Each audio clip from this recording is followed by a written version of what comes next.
Hello, I'm Claudine Spiteri, owner-director of Livestock Productions Ltd.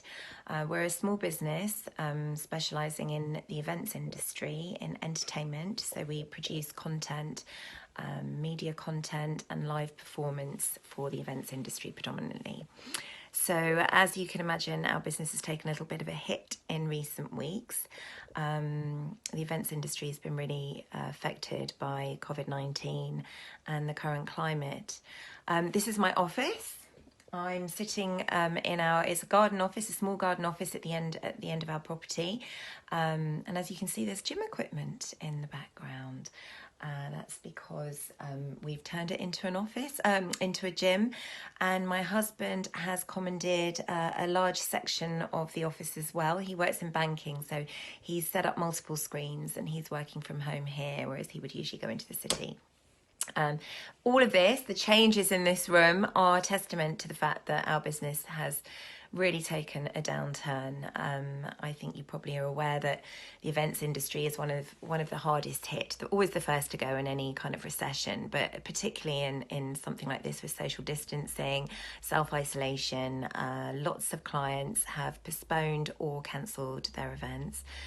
From July onwards, for the rest of this year, we had lots of things in the calendar which have now either the clients kicking the can down the road and not making final commitment, or they're reluctant to pay deposits, or in some cases pay balance payments. So our cash flow has been severely impacted, and we're just assessing how we're going to continue with what appears to be no government aid. There doesn't seem to be a relief package for our particular niche of industry. So small businesses seem to have been overlooked.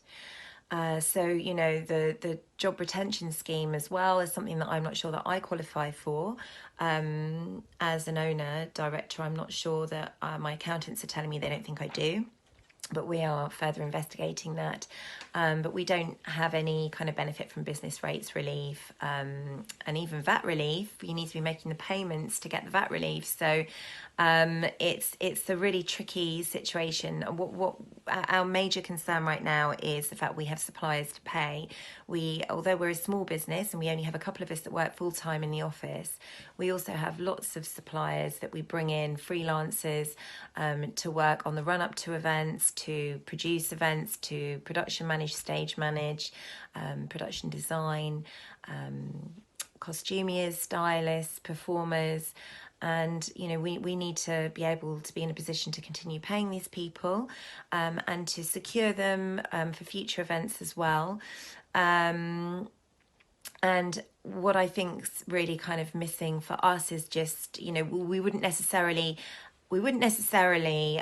look into taking a loan out, because I don't think that's going to particularly help us in the months to come. We have a break in trading completely, so that money will never be recouped, and therefore I would be reluctant to take on any kind of ongoing loan to get us out of this or through this. So we really just need a small amount of an injection of capital, really, just to keep us ticking over whilst we turn our attention and our skills to other use. You know, we're volunteering, and I think that we're looking at other ways of marketing some of our products or creating new products for our clients. Just trying to provide people with what they need in this climate is a huge challenge, and something that we're embracing. I did a really interesting seminar today with the Niche Queen, who advises small businesses in social media and you know, entrepreneurs, and how to kind of grow business.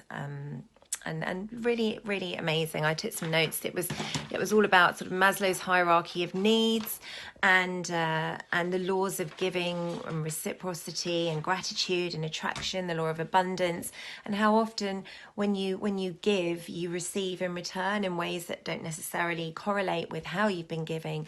But it's just about energy exchange, and it's about keeping positive and keeping focused. And with Maslow's hierarchy of needs, it's a really interesting insight into how you can market market your goods, you know, depending on what your clients' needs are. And these can be base needs like physiological needs or safety needs, and then it can become more personal and emotional with love and esteem, and then going into self. And I found it all really, really relevant for what's happening at the moment. And I immediately thought of different ways I could potentially help my clients by still providing a service, a different one albeit, but you know, we just need to keep focused and keep engaged with our client base in these times.